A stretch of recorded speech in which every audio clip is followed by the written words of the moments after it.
I am so glad you convinced me that the family car should be the Defender 110. It is so beautiful inside.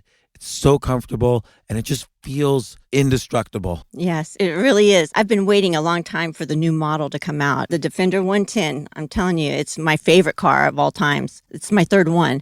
You know, I have stories of going off-road. The guy managed the group. He was like, what are you doing in this beautiful car? I'm like, I'm going off-road. He's like, are you sure? Because you can use one of ours. And then they look like Mad Max cars. I'm like, no, we're going to do this. And he was shocked. Wow. Well, it's great because the Defender has been reimagined for 21st century adventure, and its unparalleled off-road ability, as well as its robust interior, are invaluable whether you're headed towards uncharted territory or just a weekend of exploration. The Defender 110 tackles challenging surroundings with absolute confidence. The SUV conveys strength outside and in, featuring peerless technology like an intuitive driver display and an award-winning infotainment system. That's my favorite part, to keep you connected no matter where the journey takes you. Adventure is unique to everyone, and so is the Defender. Choose from the two-door Defender 90, the four-door Defender 110, or the larger Defender 130 with the ability to seat up to 8 passengers. You'll find uncompromising performance in all three. So pack up and go even further with the Defender 110. Learn more at landroverusa.com/Defender. This isn't your average business podcast, and he's not your average host. This is the James Altucher Show on the Stansberry Radio Network. This is James Altucher at the James Altucher Show. I'm really happy to have one of my favorite podcasters, writers, whatever, Adam Carolla on the show. Adam, welcome. Thanks for having me. Adam, you've had like an incredible career. Like some people are, you know, they have a TV show or they're a writer or they're a podcaster. I feel like you've done everything, and it's in such a way that people can learn from it. I feel like there's this mythology of, you know, go to college, get the job, work hard, then retire, and life is good. You've sort of, and you even say this in your book, President Me, you're a self-made millionaire, but you've pieced it together from scratch. Like in the very beginning, you met Jimmy Kimmel by being his boxing trainer. Like, how did that happen? I had been studying comedy and attempting to do comedy with no real success for a number of years. And I always wanted to get into radio, and I always wanted to learn about radio. And once I found out that there was going to be a boxing match between Jimmy Kimmel and Michael the Maintenance Man, the morning zoo crap. Jimmy was the sports guy. Michael was the maintenance man. Once I learned classic boxing match. Yes, I said I want to be a part of this. And I didn't go there to meet Jimmy. I went there just to see what the radio station looked like and try to learn something. I ended up hooking up with Jimmy, and we became very fast friends. And I think we both realized pretty immediately that we would be good for each other. And since no one else seemed to care or appreciate us, we figured we could appreciate us. He wasn't doing anything back then either, and he got me into radio, and as I say, the rest is history.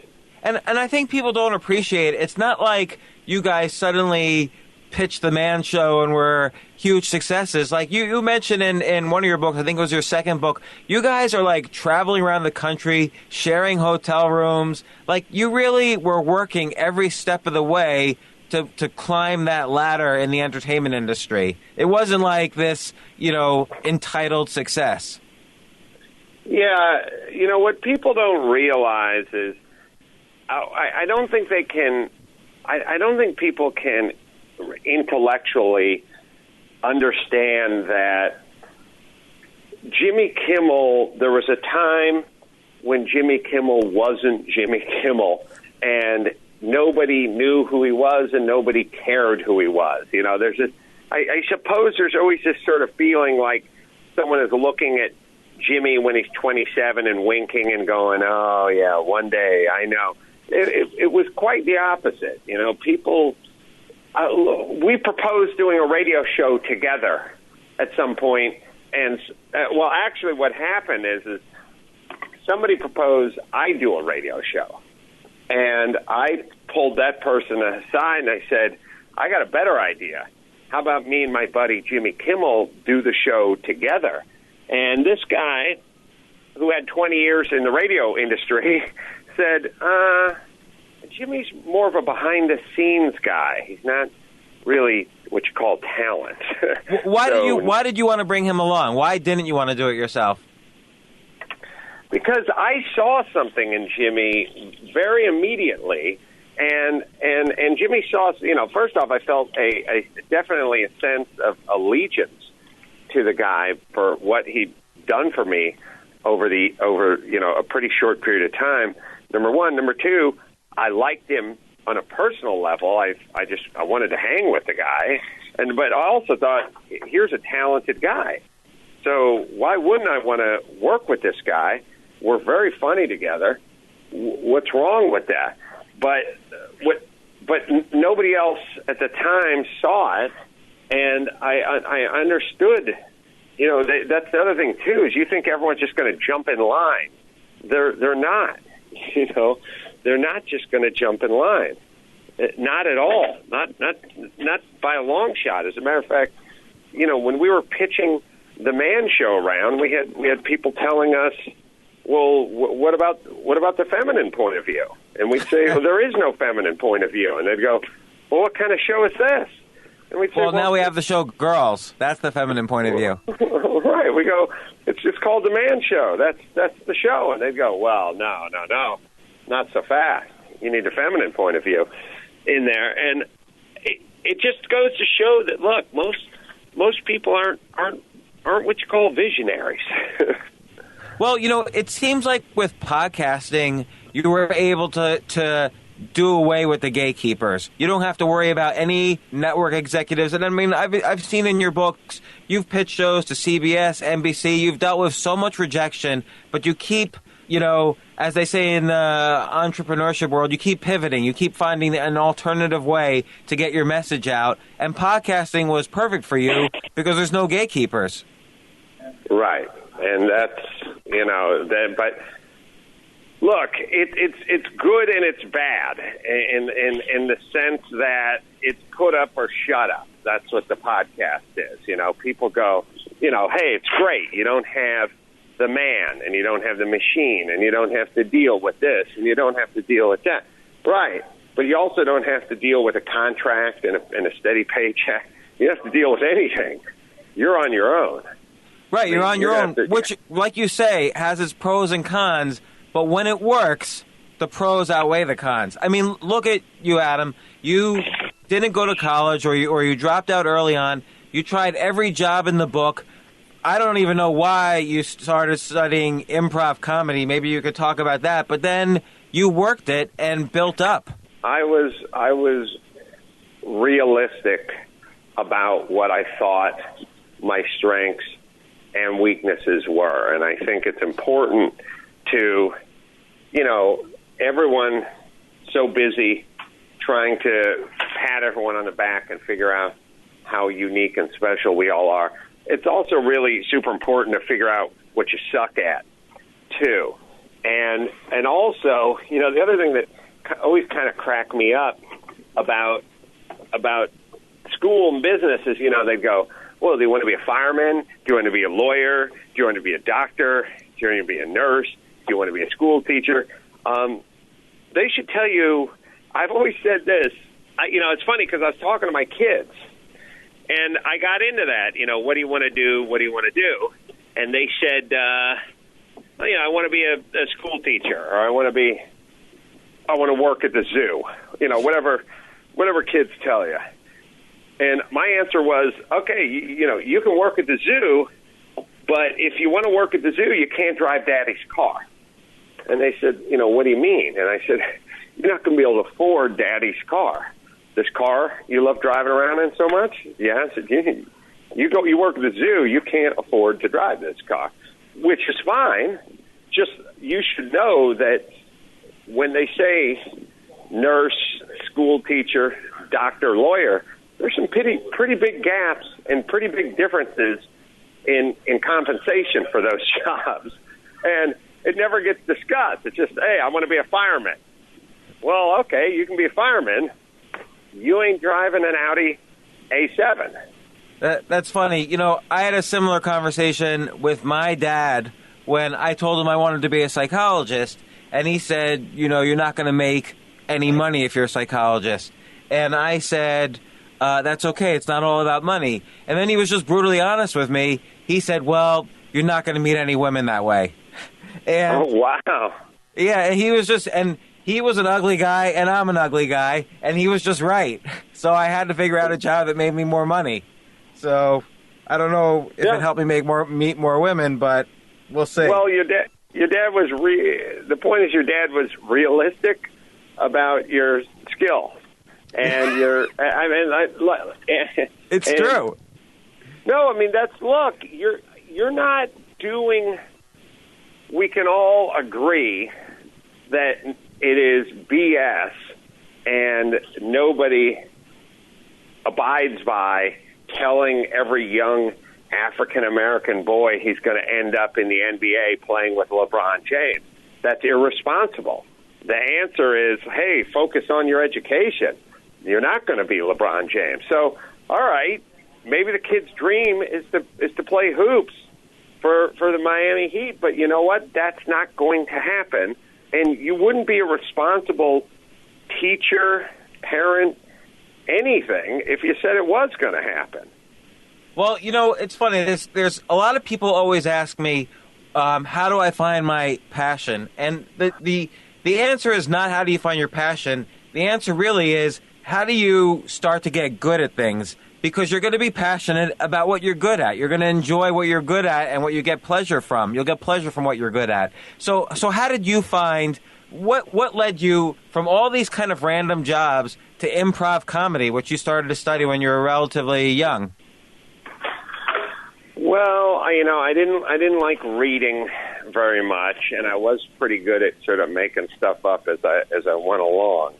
So anything that involved a script or scripted or reading or rehearsal was not something that this D- student wanted to do, but anything that involved making it up, essentially winging it as you go along, sounded kind of intriguing to me. So this is basically the, comedic manifestation of never studying. I guess that's true because with improv, there's always the first rule is say yes. So it's like you come up with the answer, and that's the correct answer in improv. Whatever you say, that's the correct answer. Right. You get this. Yes, you get to skip the whole education part, the testing part. There's no test. Well, ultimately, there'll be a big test, which will be, can you make money in this profession or not? I mean, that'll be the ultimate test. When did you first realize, and this is long after probably you met Kimmel, when did you first realize, hey, I'm making a living at this. I'm going to make some money at this?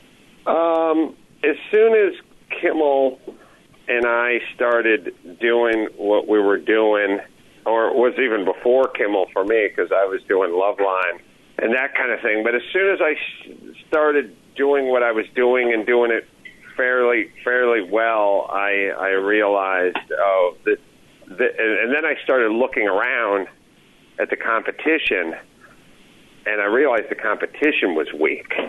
And that's when I realized I could do it. Who did you consider your competition?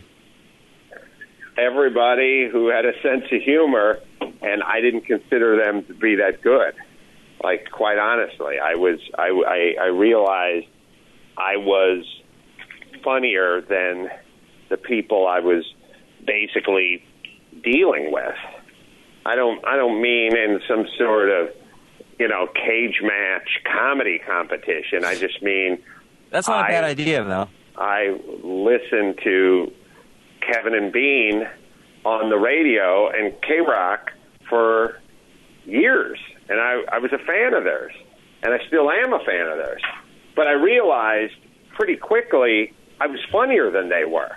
Now, they have a different skill set, and I love them dearly, but I thought pretty quickly and pretty early on, I remember thinking, oh, I can take these guys in a comedy competition. Now, I'm not as good a broadcaster as they are, and so on and so forth, but I sort of remember just kind of going, oh, I'm better than a lot of these guys.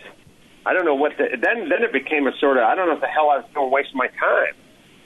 So you were doing the Man Show, and you mentioned in one of the books, again, I think it's your second book, you were making about $800 a week doing the Man Show. Were you also doing stand-up or shows around this? Like you mentioned at this point, you were making money, you started buying stuff. I don't think I said I was making $800 a week doing the Man Show. Or $800 a show. MTV was paying. Oh, that was probably for Loveline. Oh, okay. It wasn't how much money I was making. It was more like I'm making consistent money. I'm working in an air-conditioned studio. I'm getting lunch for free. It was more about that for me, that I just couldn't believe that I would get paid for sitting down and interviewing people and get free lunch out of the deal. Just didn't. I couldn't fathom it. And so this unbelievable thing. Is this the point where you said, "Okay, this is what I'm going to do, some form of this for the rest of my life," or did you still have doubts, or what was going through your head? Not a lot really ever goes through my head. I don't believe that. I've read your books. A lot of things go through your head, and we're going to get to that in a minute. Well, what I mean, not to sound overly humble, but I just mean it's like it's always been sort of onward and upward. It never was about. I was never Jim Carrey sitting up on Mulholland looking over the lakes of Los Angeles and writing myself a check for $10 million that one day I would cash. Like I never got into that bullshit. I was just like, look, you got a good sense of humor, and there are guys with a good sense of humor that manage to make a good bit of money, and then there's guys with a good sense of humor manage to commit suicide, overdose on heroin. So,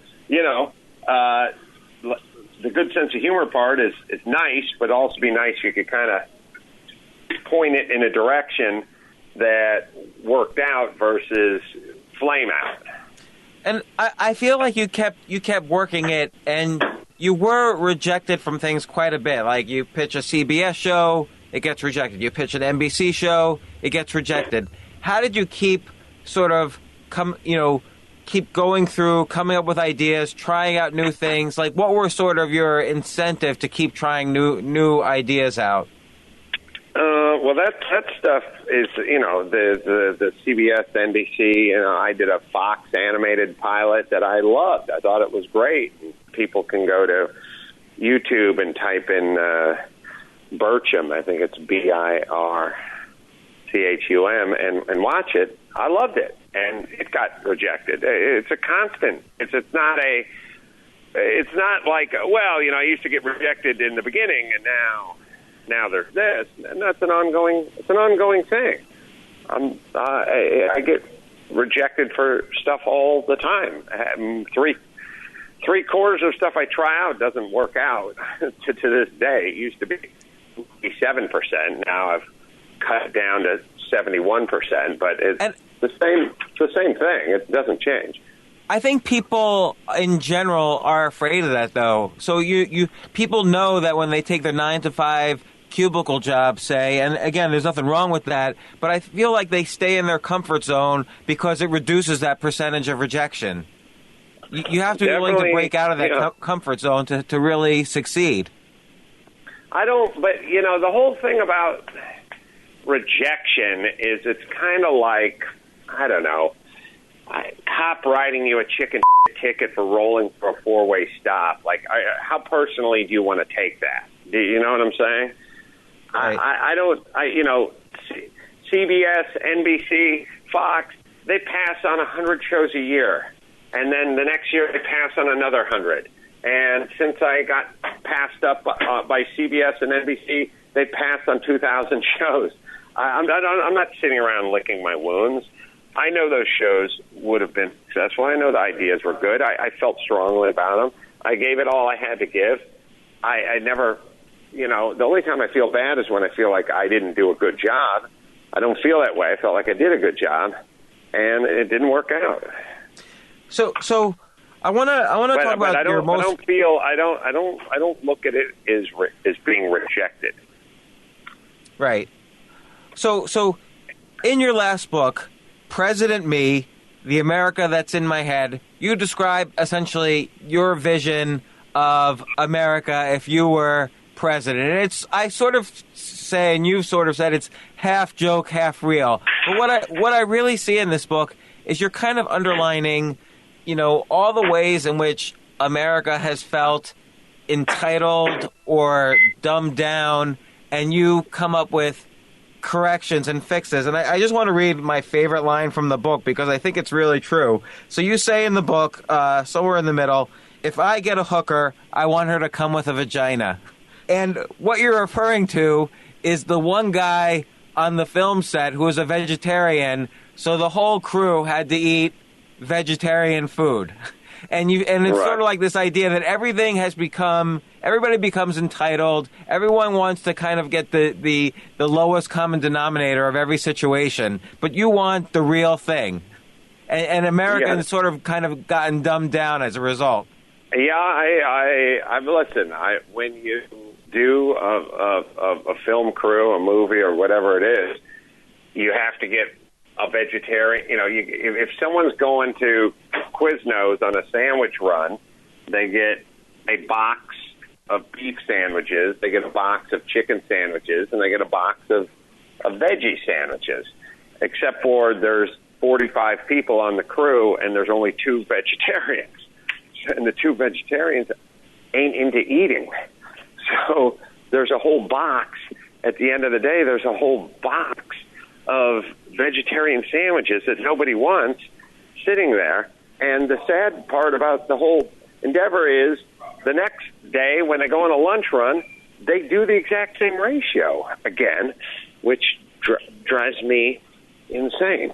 But this is just an example of, in general, the dumbing down of America, the lack of common sense. And you mentioned, for instance, all the anti-smoking marketing messages and public service announcements and everything we get when everybody already knows that smoking causes cancer. There's not a single person in America who doesn't already know that. So why is America still spending billions trying to convey this message? Like, throughout the book, you bring up examples where just the dumbing down of America has cost us billions or trillions of dollars.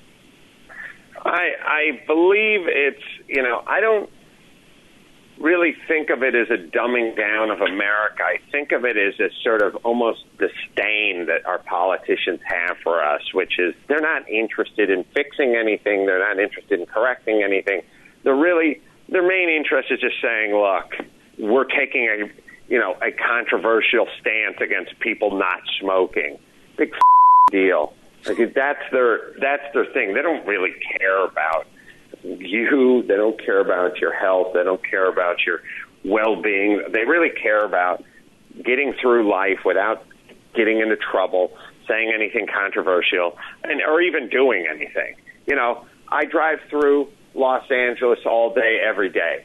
We have these multi-million-dollar freeway signs, these big multi-million-dollar freeway signs.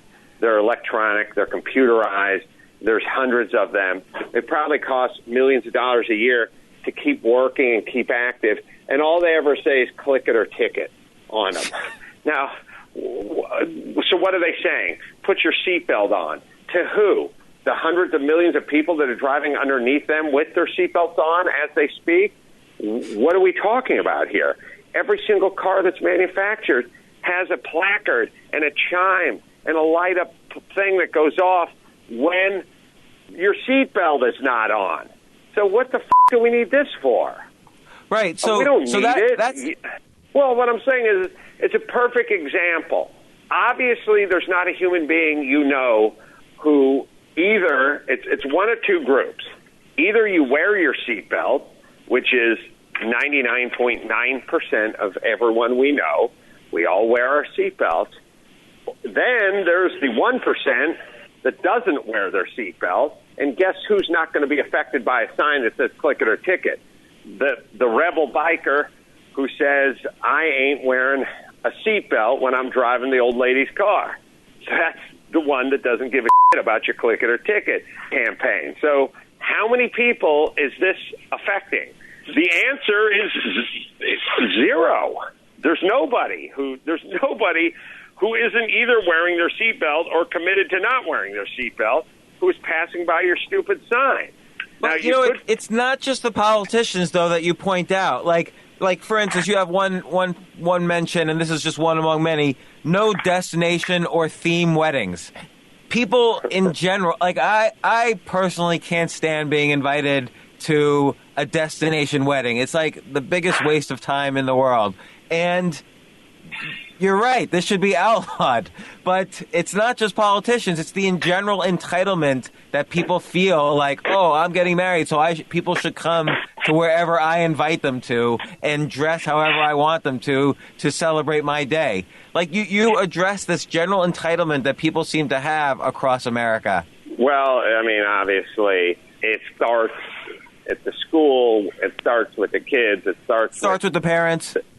Yeah, I mean, it starts with next to nothing, and now, I mean, when you come to something like a wedding, look out. Now that's a real, I mean, if you're going to make a big deal out of the nothing occasion, imagine what you're going to make out of the things that are actually occasions, like weddings. Well, I've lost friends not going to their Hawaii wedding. I'm in New York. There's no way I'm going to fly to Hawaii for like July 4th to go to their little half-hour celebration. I agree. So why did you title this President Me? Like, obviously, there's a little bit inside of you that really does want to make change, and even for fun of it, run for president. You should make a little party and for fun of it, run for president. Well, I would, but I think my kids would sue me if I did. You can make a little constitution, a little Bill of Rights. Yeah.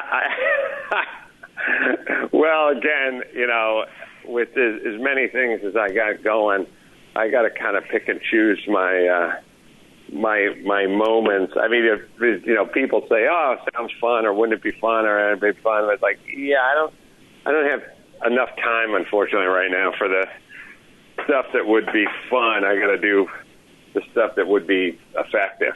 Well, look, your podcast is both fun and effective. So let's talk about that. You started off right away. You were like the most popular podcast ever, right? Like, you're in the Guinness Book of World Records. You got to 60 million podcast downloads in 2010, and they put you in there. I think, did they close the record on that? Like, did they say no more? We're that's it?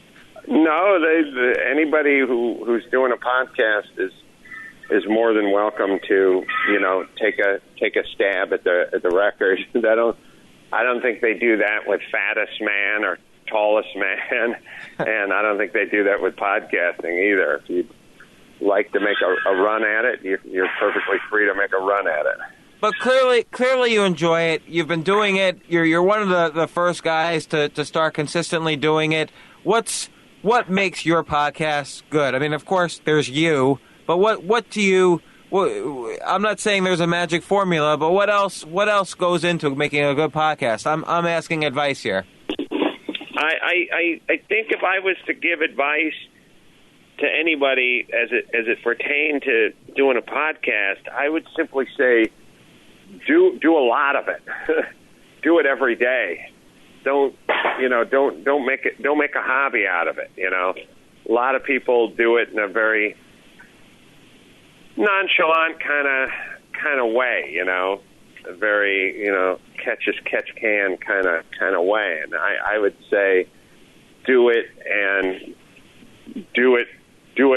early and do it often, and if it works, great. If it doesn't work, you're hopefully doing it because you love it anyway. So it'll be academic if it doesn't work.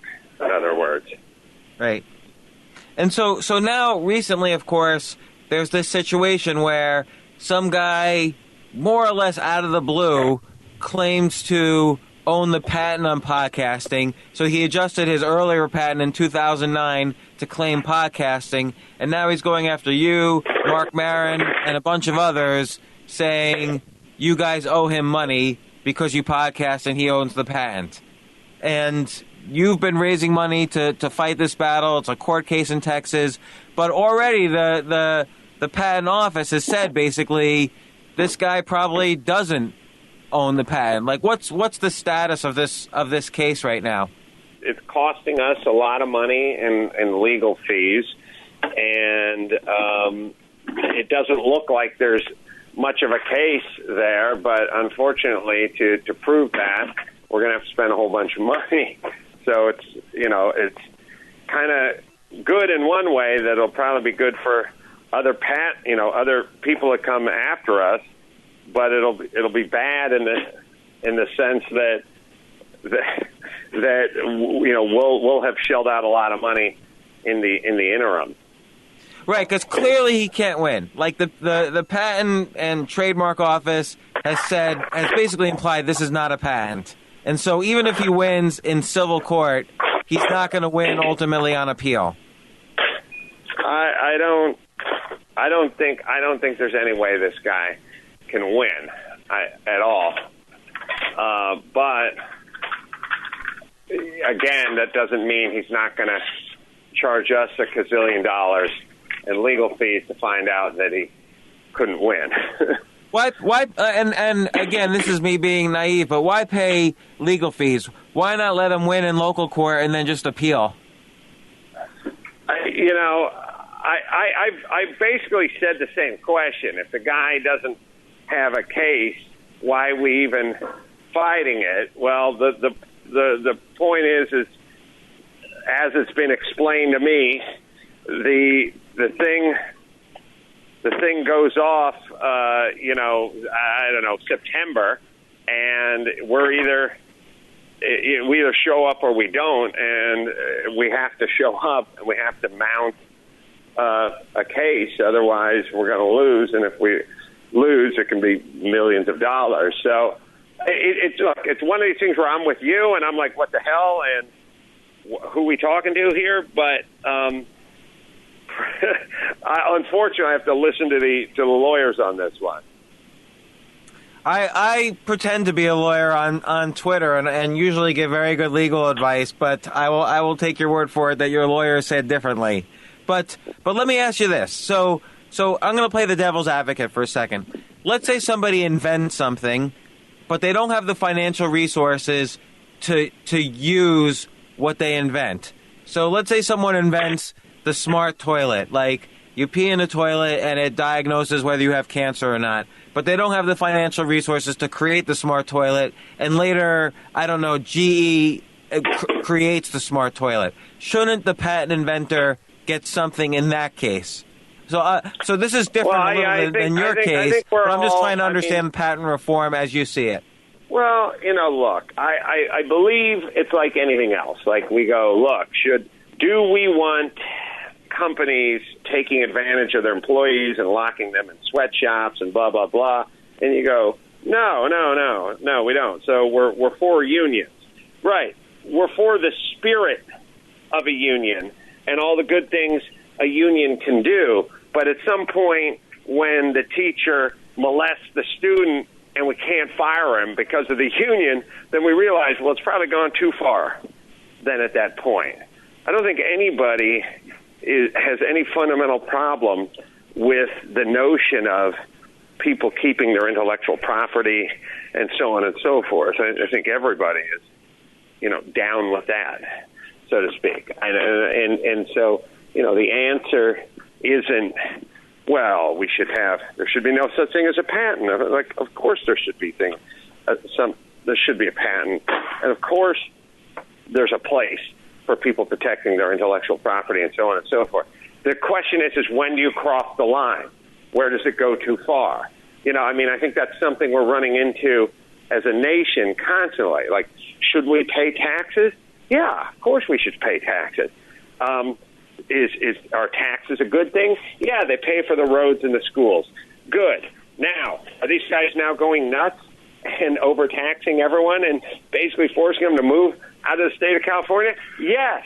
So, we can all agree on taxes, and we can all agree that we should pay taxes.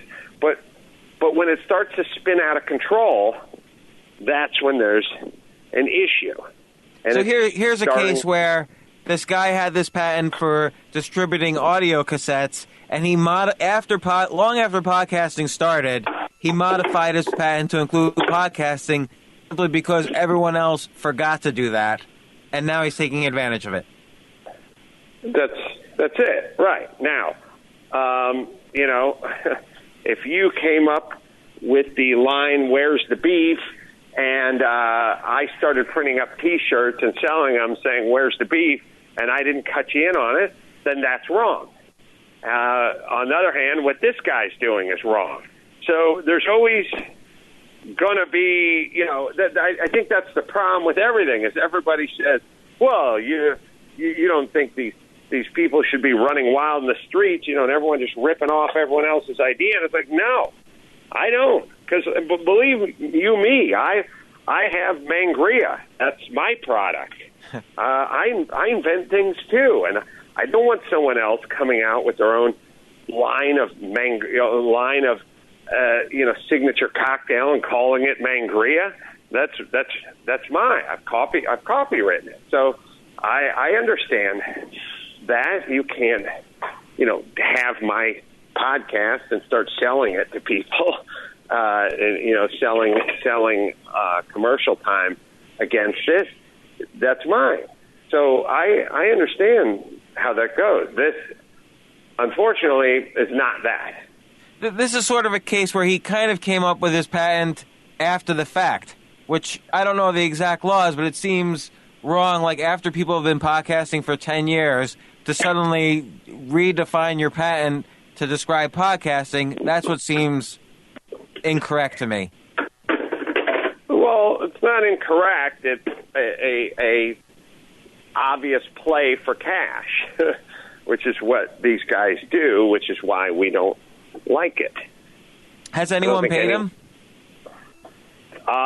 He's had various suits with various entities and gotten, some gotten paid, some he's won. Yes. But not podcast though. No podcaster has paid him. No pod. Well, we're the only one he sued so far. Okay, so but the EFF is helping you. The Electronic Frontier Foundation's helping kind of deal with the Patent and Trademark Office with this, and they've pushed this as well. Oh yeah, they're behind this too, but they're not behind us per se. Right. So are you going to go to Texas in September and actually testify in court? Most likely, yeah. That's probably what it's probably going to come down to. That, yeah. So I don't want to, but yeah. Let's take a worst case scenario. Let's say he wins and somehow or other it goes all the way up to the Supreme Court and they say, yeah, this guy, you owe him money. Like, what's going to happen? I really have not even considered that. It's virtually impossible that this guy win in any real court environment with us. It's virtually impossible because he just does not have a case in terms of damages caused on our behalf. He just literally does not have a case. Well, so, and I've been involved in other patent cases, and I can tell you when the Patent and Trademark Office says you don't have a patent, then it doesn't matter what happens in civil court, in a local civil court. There's no money that's going to be exchanged. Right, and I listen. I am not worried at all about the case. What I'm worried about is spending over $1 million to prove there is no case. Right. So what's the website people can go to? I know people can donate to your case. What's the website people can go to? They can go to fundanything.com and /patent troll. They want to find out about this. Okay, that's good to know. So I want to go for one more second back to your book, President Me, because there's another line that really intrigued me in that book. You're talking about the Arab Spring and all the revolutions that were happening and the people dragging, dead bodies through the street. And, a civilized country should basically ask, and you say this, what would Switzerland do? And I thought that was a very interesting line because I don't really know, and I don't know if you know, I didn't really know what Switzerland would do because it took me a while. I don't think Switzerland has a president. I don't know how they run their country. Do you know how they run their country? No, but I don't think anyone knows. I've asked around after I read this line in your book. No one actually knows how Switzerland runs their country. I don't know, but all I know is you never hear the evening news start off with, trouble out of Switzerland, and especially, not every other news. I mean, every other newscast you turn on is trouble in the Middle East, right?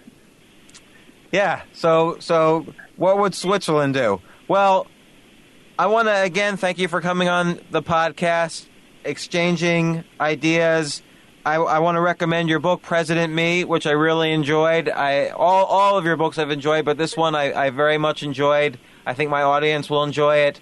And also, again, I encourage people to go to fundanything.com/patent troll. I think this is an important case, particularly if you enjoy this podcast, because if you lose, Adam, everyone else sort of loses in this industry. So it's an important case.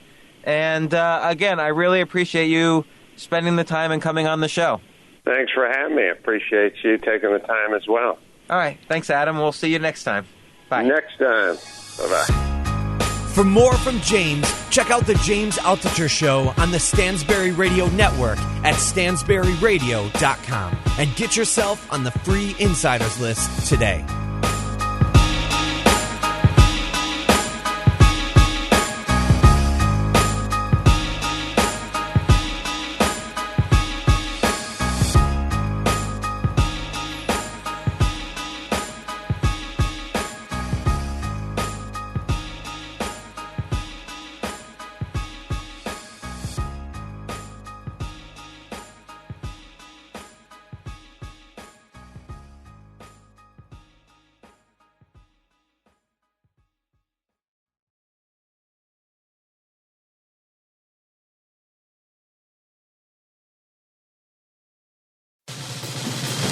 These days, we're all investors, trying to be smart with our money despite our worst impulses. But at iShares, we believe that deep down inside of every investor is a better investor. One that's just waiting to be let out. Explore iShares ETFs and insights and let your best investor out. Visit iShares.com for more information.